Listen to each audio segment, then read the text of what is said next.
Bom, e cerca de 38 milhões dos brasileiros sofrem com a conhecida pressão alta, que pode desenvolver aí outras doenças como cardiovasculares e renais também. E por aqui, o cardiologista do Serviço de Cardiologia do Hospital das Clínicas da Unicamp e do Grupo Ramos Clínicas Médicas, Dr. Walter Rocha, que já está com a gente e vai tirar algumas dúvidas, né, doutor? Seja muito bem-vindo. Obrigado, boa tarde a todos que estão em casa. Que demais. Doutor, explica pra gente, a hipertensão, na maioria dos casos, ela não tem cura, mas ela pode ser controlada, não é mesmo? Isso mesmo. E é o grande foco que a gente tem no tratamento, né? A hipertensão é uma doença crônica, ela não é transmissível, o indivíduo ele desenvolve a hipertensão e uma vez desenvolvida a hipertensão, ela tem controle. A gente trata esses níveis de pressão, coloca em níveis adequados para evitar aí os grandes problemas que a hipertensão vai trazer. Então tem que entender que uma vez diagnosticado com hipertensão, nós vamos ter que cuidar disso a vida inteira controlando. Dificilmente a gente vai curar a hipertensão. Sim. E doutor, existem tipos de hipertensão? Não é somente um? A grande hipertensão que a gente vê no dia a dia, eu sou hipertenso, desenvolvi hipertensão, é o que a gente chama de hipertensão essencial primária. Ela é a hipertensão que o indivíduo desenvolve como doença primária ali, a hipertensão surgiu nele.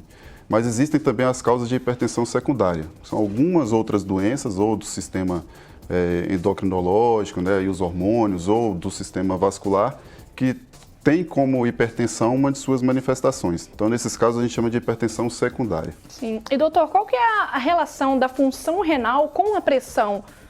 Tem total relação.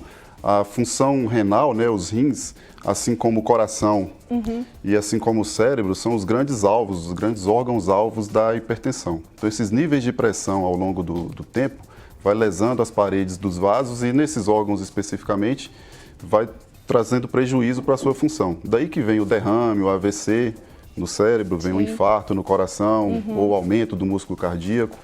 E nos rins vem a piora da função renal. É uma das grandes causas no Brasil e no mundo da doença renal crônica, ou seja, o paciente que perdeu a função do rim e que foi para a hemodiálise, grande parte deles é secundário à hipertensão. Entendi. Doutor, nós estamos recebendo mensagens no nosso WhatsApp aqui, a gente vai colocar algumas dúvidas, algumas perguntas. Essa primeira é da Lúcia Dias, de Aguaí, um beijo para Aguaí. O que o sal tem de grave com a pressão alta? Tem tudo. Tem tudo. Mas qual que é a relação? Porque muitas pessoas não sabem, né? O porquê do sal. Se é sem sal ou se é com a medida... O sódio. O grande problema é o sódio.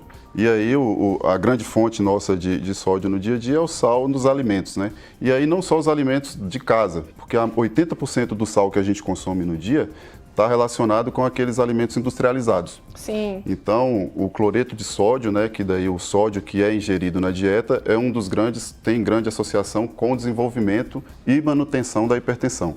Então, controlar o uso do sódio para 2 gramas por dia, que do sal de cozinha nosso, do cloreto de sódio, dá em torno de 5 gramas por dia, é uma das medidas fundamentais para tratar a hipertensão. Sim. Nós temos mais dúvidas dos nossos telespectadores? O Técio Barbosa, de Mojimirim, posso tratar da hipertensão sem os remédios? Isso tem que tomar cuidado, Técio. Quando a gente fala de tratamento de hipertensão, tem 2 pilares. Tem os remédios, que a gente vai usar, e tem a mudança do estilo de vida, que daí engloba o tratamento do sal, cuidar do sono, cuidar da alimentação, da dieta de forma geral, a prática de atividade física. Então, isso é sim um pilar do tratamento da hipertensão e é importantíssimo. Alguns casos, a gente inicia o tratamento só com essas medidas, até mesmo sem usar medicamento. Mas isso tem que ser feito com acompanhamento médico, é o seu médico quem vai te avaliar e te enquadrar ali em qual o perfil de tratamento que ele vai fazer. O importante é que, uma vez prescrito o medicamento vai ser aliado a essas medidas e mantendo os dois aí. Sim. Nós temos mais dúvidas? Do Marcos Alves, hoje os homens estão presentes aqui no Band de Mulher. O uso dos remédios é somente quando a pressão sobe? Não, isso é uma dúvida mesmo. Isso dá dúvida. E é o grande problema do tratamento da hipertensão, Débora, é a adesão. No Brasil, em torno de 30% apenas dos pacientes hipertensos, eles aderem ao tratamento. E essa é a nossa dificuldade. Por quê? O paciente começa a tratar da pressão alta, da hipertensão, e os níveis de pressão vão cair. E aí, uma vez que caíram esses níveis de pressão, ele acha que está tratado e muitas vezes deixa de tomar o remédio. Então, o remédio prescrito para tratamento da hipertensão, ele é contínuo. Ele vai ser mantido e vai ser ajustado no médico, na médica, no consultório, a cada consulta rotineira. Exato. Ou seja, procurando o cardiologista sempre, né, doutor? Sempre. Procurar o médico para fazer a avaliação, o diagnóstico e, uma vez tendo hipertenso, tratar a hipertensão para evitar todas as outras complicações. Exato. Nós temos mais dúvidas? O Jorge Fidelis, de Mombuca. Como saber se os remédios estão fazendo efeito? Ainda continuo com palpitações no coração. É lembrar, Jorge, que a hipertensão, na maioria das vezes, ela é assintomática. Então a gente às vezes associa um sintoma ou outro aí com a hipertensão, mas que na maioria das vezes é assintomática e a palpitação pode até surgir secundária a isso. Mas o que vai te dizer se o remédio está fazendo efeito é o controle pressório, que a sua curva ali de pressão está normalizada ou dentro do alvo que o seu médico quer. E aí nas consultas rotineiras, que além também da medida de pressão, ele vai pedir exames laboratoriais, outros exames para avaliar se os danos causados pela hipertensão estão controlados. Sim. E doutor, aquela dúvida, né? A hipertensão, ela atinge somente os idosos? De jeito nenhum. A maioria são idosos, né? Porque a hipertensão ela tem uma relação direta com a idade. Então, acima dos 60 anos, a gente tem em torno de 65% dessa população hipertensa.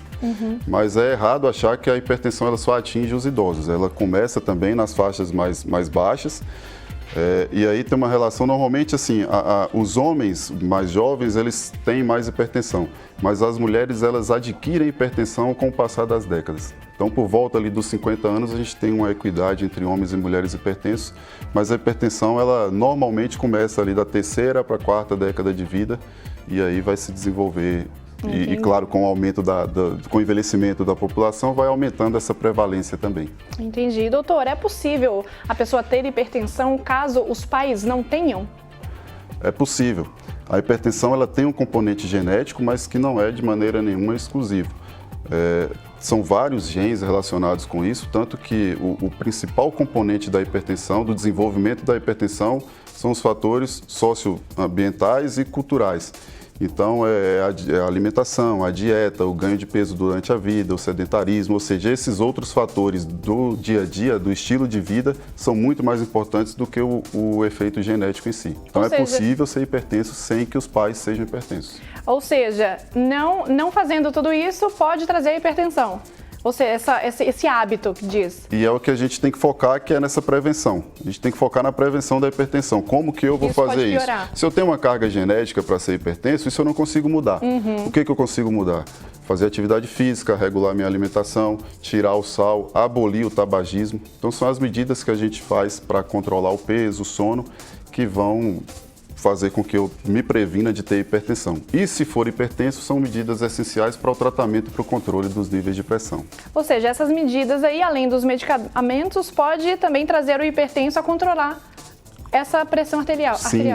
Em casos mais leves, é o que a gente disse na pergunta do telespectador, a gente até consegue controlar só com essas medidas.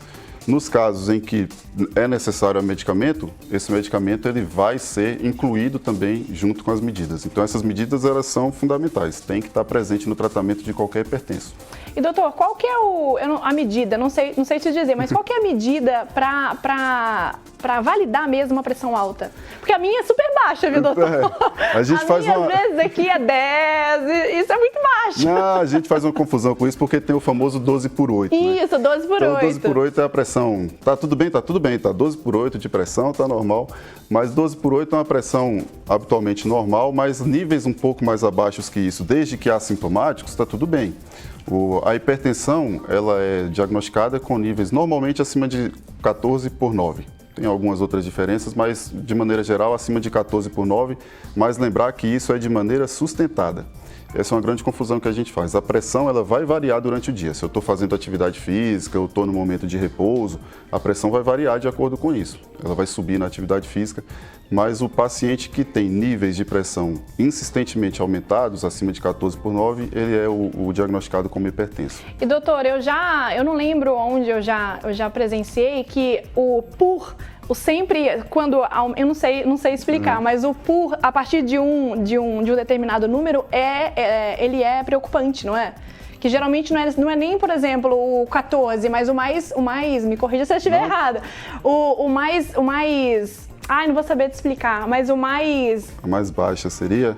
Não, o mais sério seria o PUR, não é? O segundo depois Não. da barra. Isso, os dois números têm implicação, que é a gente chama de sistólica, que é a mais alta, o primeiro número que a gente fala, e diastólica, que é a mais baixa, que é o segundo número. Então, por exemplo, 14 por 9 é a sistólica e a diastólica. Então é alta. Então, os dois têm implicação. Então, a hipertensão arterial, ela pode ser tanto com os dois elevados, então é acima de 14 por 9, ou se, por exemplo, só acima de 14 também, a gente considera hipertensão, tá? Entendi. Ou acima de 90. Então, qualquer nível, tanto a sistólica como a diastólica, alterado, insistentemente alterados, é motivo para procurar o médico e daí procurar a causa disso e tratar. Entendi. Que são várias dúvidas também, São né? várias que a gente dúvidas. tem. Eu também tenho muita dúvida, doutor. No idoso, por exemplo, o primeiro número é o que tende a ser mais alto. No paciente mais jovem tem mais um equilíbrio dos dois números ali mais altos. Mas isso é uma avaliação já do consultório, a gente faz ali. Entendi.